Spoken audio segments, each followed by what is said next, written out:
Everyone. सो ये है आपकी May 2020 love tarot reading for each and every zodiac sign. आपको थंबनेल या टाइटल में वीडियो के आपकी राशि के अनुसार आपको वीडियो मिल जाएगा। So this is just an introduction video. So इसी के बाद आपकी रीडिंग स्टार्ट हो जाएगी। उसी के साथ साथ अगर आप डेली टैरो रीडिंग चाहते हैं, डेली अपडेट चाहते हैं, सो आप मुझे इंस्टाग्राम या फेसबुक पर फॉलो कर सकते हैं। नीचे डिस्क्रिप्शन बॉक्स में लिंक अवेलेबल है। रेस्ट अगर आपको ये वीडियो पसंद आए तो ज़रूर मुझे नीचे कमेंट बॉक्स में बताइएगा।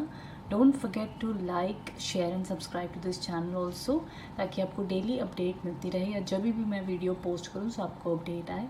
Rest, thank you so much for watching. इसी के बाद आपका वीडियो स्टार्ट हो जाएगा। हेलो वर्गोस, सो ये रीडिंग आपके लिए है for May 2020 and one by one मैं एक्सप्लेन करूँगी ईच एंड एवरी कार्ड का मीनिंग। सो वर्गोस, यहाँ पे आप कैसा फील कर रहे हैं इन दी मंथ ऑफ मई, क्या सिचुएशंस हैं।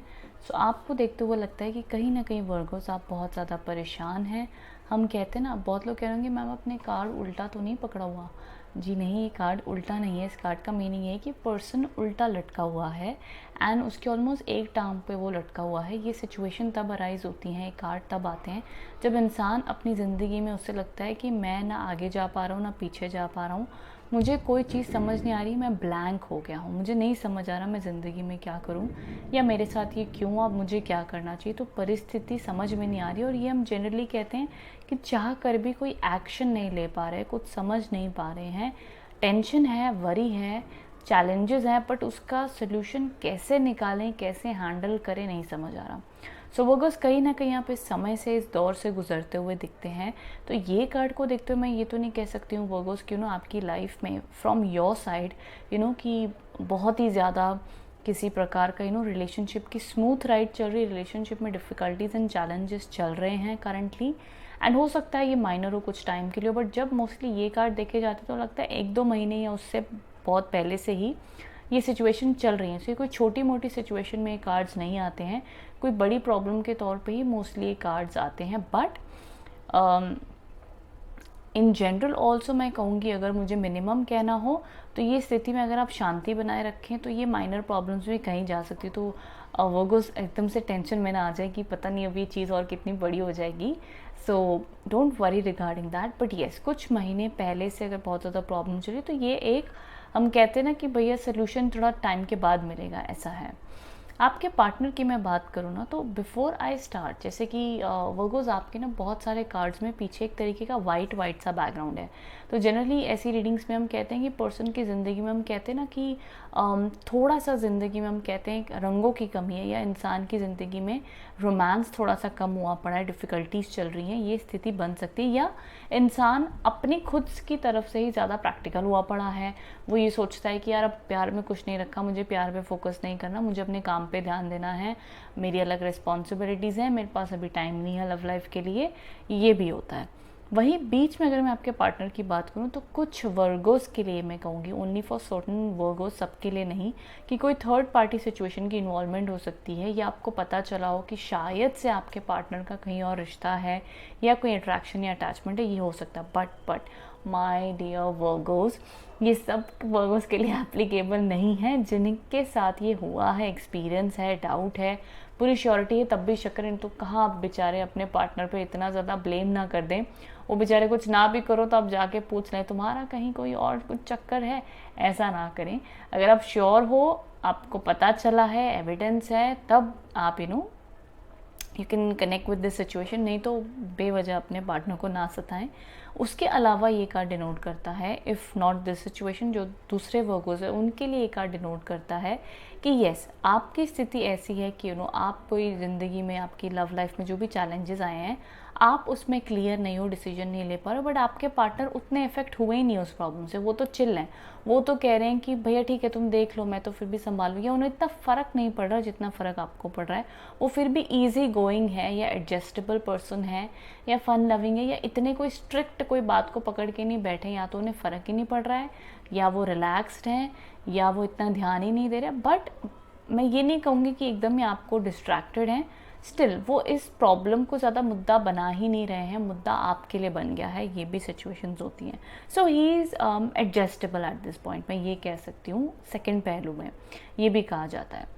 रेस्ट उसके अलावा जो करंट सिचुएशन है, करंट सिचुएशन में दिखता है कि येस, अगर मैं ऑनेस्टली कहूँ, ये जो दोनों ही कार्ड्स हैं, ये page of king of cups है और ये 8 ऑफ पेंटिकल्स हैं, ये दोनों के कॉम्बिनेशन ऐसे बताते हैं जहाँ रिलेशनशिप में शायद रोमांस के लेवल में थोड़ी सी कमी आई होती है दोनों ही पार्टनर्स में, मैरिड कपल्स में, रिलेशनशिप्स में। बट दोनों को पता होता है ठीक है यार ये प्रॉब्लम है, थोड़ा सा हम अपने अपने कामों पे ध्यान दे रहे हैं, थोड़ी सी बात कम कर रहे हैं, बट इसका मतलब ये नहीं कि भैया हमारा ब्रेकअप ही हो जाएगा, रिश्ता ही टूट जाएगा। इट्स ओके, एक अपने में ही अंडरस्टैंडिंग होती है, बात कम भी करते हैं फिर भी पता होता है कोई बात नहीं, थोड़े टाइम की अनबन है, ठीक हो जाएगी। You know those kind of understanding भी दिख रही है वर्गोस आप दोनों के बीच में, which is a very good thing. तो यहाँ पे ये परिस्थिति बताती हुई दिखती है कि इम्प्रूवमेंट एक तरीके से प्रैक्टिकल वेज में आ सकती है।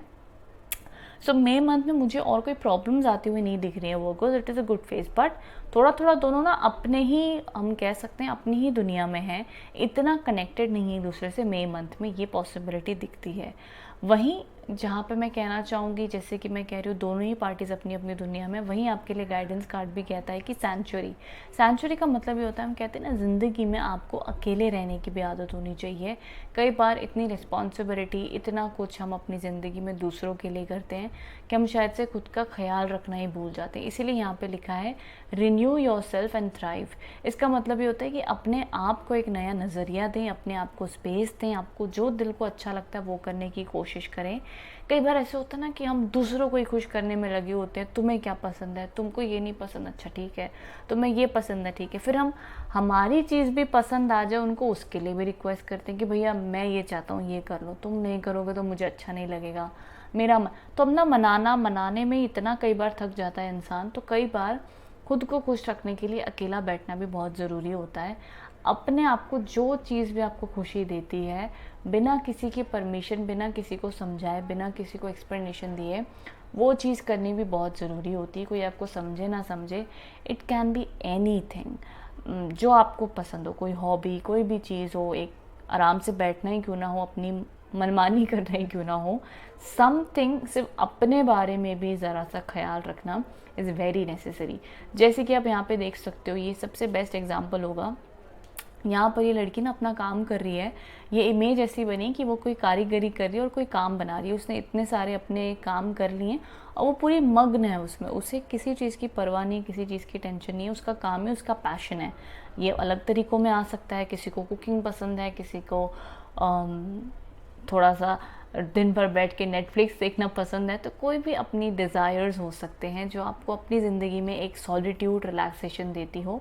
तो वो चीज़ भी आपको मई मंथ में ज़रूर बड़ा सहारा देगी। और लॉकडाउन में तो अब सारे ही वही कर रहे हैं, बट हाँ, लॉकडाउन होते हुए भी बेचारे मोस्ट ऑफ द केसेस में, इंक्लूडिंग मी ऑल्सो, हमारी मेड्स नहीं आ रही है, हमारे सपोर्ट सिस्टम नहीं आ रहे हैं, तो जो हमको सबसे ज़्यादा हमारे घर को संभालते हैं उनको नहीं है, तो फिर भी हम सारे ही बर्तन धो रहे हैं, सब कुछ कर रहे हैं। तो उसके बीच में भी जितना हो सके रिलैक्स करने का टाइम, डिटैच करने का टाइम, इमोशनली की मैं बात कर रही हूँ मोर देन फिजिकल, होता ना कि इमोशनली अपने आप को डिस्ट्रैक्ट करें, बहुत ज़्यादा इन्वॉल्व ना हो जाए कि अपने आप को आप, तो आपका सिंपल भाषा ये है कि ये स्थिति से हटके इस स्थिति में आना है कि जो भी बीच में परेशानियां हैं, स्थिति है, यहाँ पे आपको अपने आप को शिफ्ट करना है, तो आप खुश और पॉजिटिव रहेंगे और ये समा बीत सकता है। बाकी एक मैंने चीज़ कही थी कि थर्ड पार्टी की अगर सिचुएशन है तो उन लोगों के लिए क्या आगे प्रेडिक्शन बनती हुई दिखती है। तो जो अगर थर्ड पार्टी की सिचुएशन है, आपको पता है चल रही है, तो वो स्थिति में इसीलिए सेंचुरी का कार्ड है कि अभी कोई जल्दबाजी में डिसीजन ना ले, समय दें अपने आप को, जो भी आपका दिल अगर कम्युनिकेशन में कहने को कहता है तो कर लीजिए, बट जल्दबाजी में फ़ैसला ना लें, अपने आप को टाइम दें। अगर थर्ड पार्टी की सिचुएशन हुई भी है तो ये अपने आप को सहारा ज़रूर दें कि इसमें आपकी कोई गलती नहीं है, अपने आप को पनिश ना करें, take it easy, take it slowly, और अपना इस तरीके से ख्याल रखें जैसे ये लड़की ने रखा हुआ है, तो अपने आप को पनिश ना करें। तो ये स्टेट ऑफ माइंड पे आपने आना है, तो आपके लिए हेल्दी रहेगा वर्गोस। बाकी और कोई बड़ी प्रॉब्लम्स नहीं आ रही है वर्गोस, जैसा कि मैंने कहा थोड़ा बहुत अपने आप में ही रहेंगे दोनों ही कपल्स, ये इंडिकेटेड है। तो ये सारी चीज़ें आपके लिए दिख रही हैं वर्गोस। आई होप मैं ये रीडिंग आपको अच्छे से दे पाई हूँ, एक्सप्लेन कर पाई हूँ। इफ़ सो ज़रूर मुझे नीचे कमेंट बॉक्स में बताइएगा। Thank you so much for watching.